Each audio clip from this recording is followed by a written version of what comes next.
Shalom saudara, kita masih diperkenankan oleh Tuhan hari ini berjumpa satu dengan yang lain dalam suasana yang tetap bersyukur karena rahmat Tuhan tidak terbilang bagi kita. Sebelum kita melanjutkan hidup karunia Tuhan hari ini, kita jeda sejenak bersyukur kepada Allah di dalam doa. Terima kasih Tuhan, anugerah hidup bagi kami. Kesempatan indah ini kami isi sejenak berjumpaan dengan Tuhan di dalam doa. Firman-Mu akan terbuka di hadapan kami. Berkenanlah ya Allah Roh Kudus, naungi kami. Di dalam nama Tuhan Yesus kami berdoa. Amin.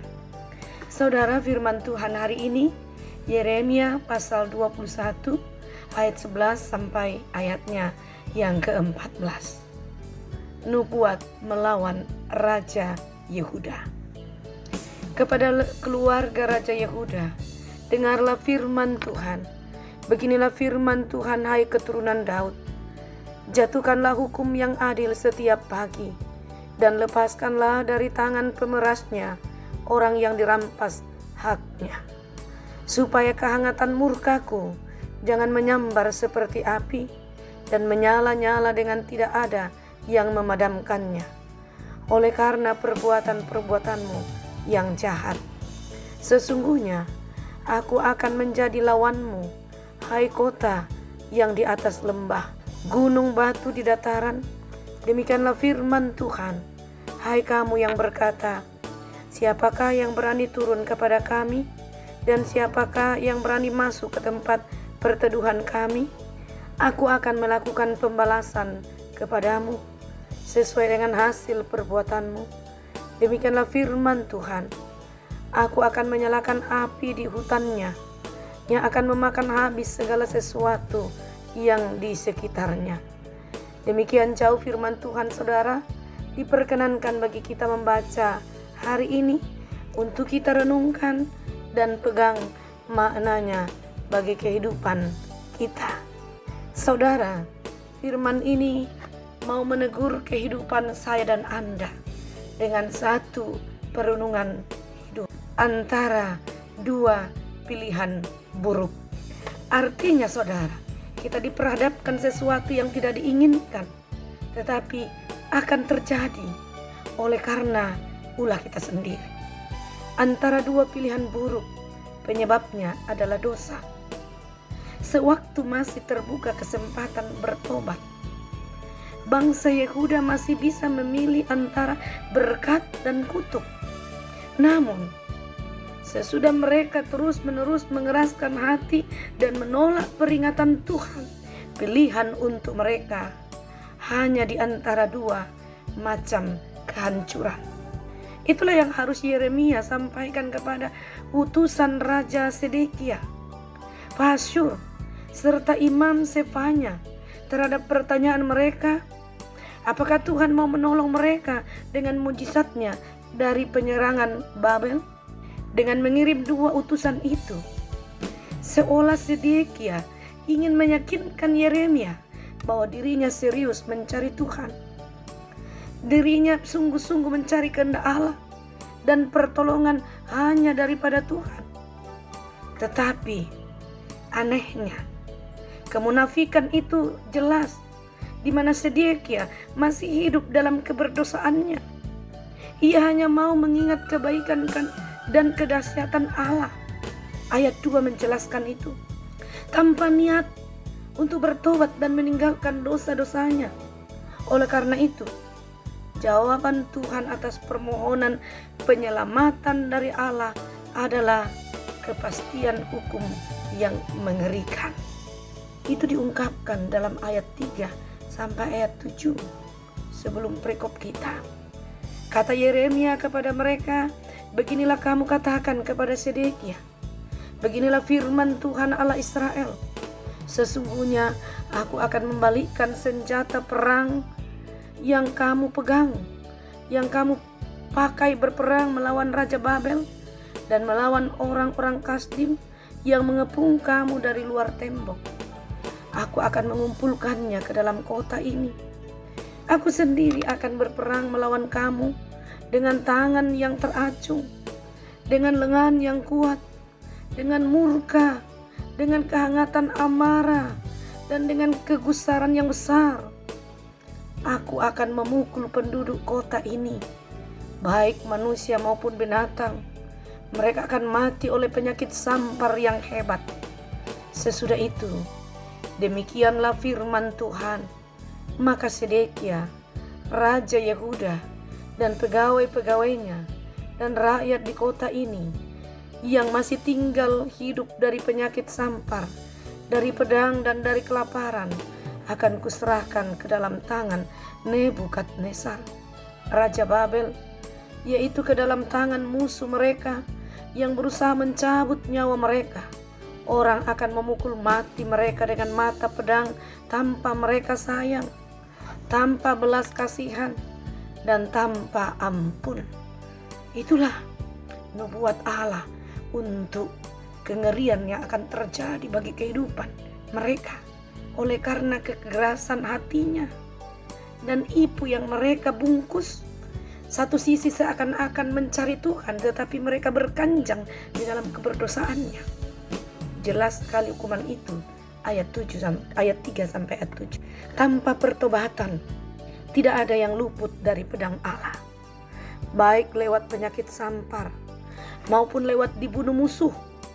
Bahkan ketaatan pun kini adalah menerima serangan Babel dan pasrah untuk dibuang ke Babel. Nah, jika menolak perintah hukuman ini, maka pilihan lain adalah mati karena pedang atau karena penyakit sampar. Sedekia sebagai raja akan dihakimi lebih serius karena tanggung jawabnya menyesatkan umat sebagai seorang pemimpin. Karena itu resikonya dia harus terima. Ayat 11 sampai ayat 14 menjelaskan hukuman ini. Kata lain saudara, jangan menganggap anugerah Allah sebagai barang murahan. Anugerahnya telah dibayar dengan harga yang mahal, yang tidak ternilai, yaitu darah Kristus, Allah sendiri.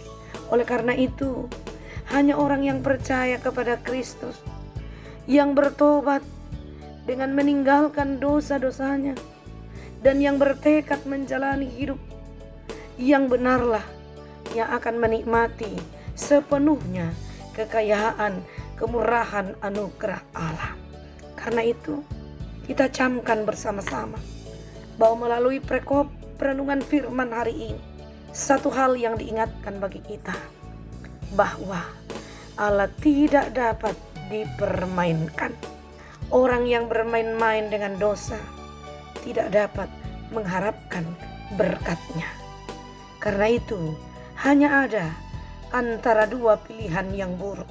Itulah keadilan Tuhan dan kebenarannya di balik hukuman, supaya kita tidak menyia-nyiakan hidup sebagai kesempatan emas ketika Ia masih menganugerahkan, supaya kita tidak berkanjang di dalam dosa, tetapi bertobat, berbalik arah 180 derajat kepada Tuhan, supaya kita boleh hidup benar dan tidak bermain-main dengan Allah, dan menjauhkan diri dari dosa, dan boleh menikmati bagaimana hidup mengharapkan berkat dari Allah.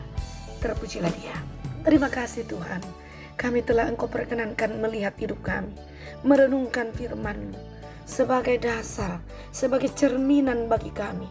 Karena itu, biarlah firman-Mu ini terus hidup bagi kami, menjadi perenungan setiap saatnya, sepanjang Tuhan masih memperkenankan kami ada. Ya Bapa, kami bersyukur untuk hidup hari ini, karya, pekerjaan, usaha, rencana, kami bawa di dalam tangan-Mu. Kehendak Tuhan yang jadi pasti sebuah jaminan. Kami berdoa untuk keluarga kami dalam segala keadaan, di mana saja mereka. Tuhan berperkara, dan perkara Tuhan pasti menjamin, dan kami akan teduh untuk memikirkan keluarga kami. Kami berdoa untuk kehidupan kami sebagai hamba-Mu. Engkau adalah jaminan kami. Karena itu kami selalu tenang, bersukacita dalam melakukan pelayanan tugas kami. Tuhanlah jaminan kami, termasuk keluarga kami. kami berdoa untuk pemerintah dan bangsa kami. Dari semua jenjang dalam segala keadaan, Tuhan berperkara. Bagi pemerintah kami sebagai alat-Mu yang rapuh, ketika mereka memimpin kami dengan benar ke arah yang berkenan kepadamu, maka akan menjadi berkat bagi hidupnya dan menjadi sejahtera bagi kami semua. Kami berdoa ya Tuhan, untuk situasi saat ini masih pandemi merebak. Bahkan ada kekhawatiran melanda kepada gelombang yang ketiga. Ada beberapa negara di sekitar kami telah lockdown, tetapi tidak menggentarkan kami karena kami percaya Tuhan yang menyelimuti kami, Tuhanlah pelindung kami dan benteng kami bagi negara dan bangsa ini. Kami berharap kami aman. Karena itu ketika Tuhan tidak memperkenankan gelombang ketiga ini datang, kami percaya kami akan menuju kepada normal. Dan kami tetap yakin waktunya indah pada saatnya anugerah Tuhan. Ya Bapa, namun selalu ingatkan kami Tuhan untuk disiplin, untuk taat dengan berbagai protokol kesehatan, supaya mewujudkan bahwa kami adalah masyarakat umat-Mu yang taat dan tidak main-main dengan keadaan. Ya Tuhan, kami juga berdoa untuk saudara-saudara kami yang bergumul karena sakit penyakit. Tuhan menyembuhkan kami. Engkau adalah dokter di atas segala dokter yang tidak kelihatan, yang tiada menandingi kekuatan dan kuasa-Mu, mampu menyembuhkan segala jenis penyakit.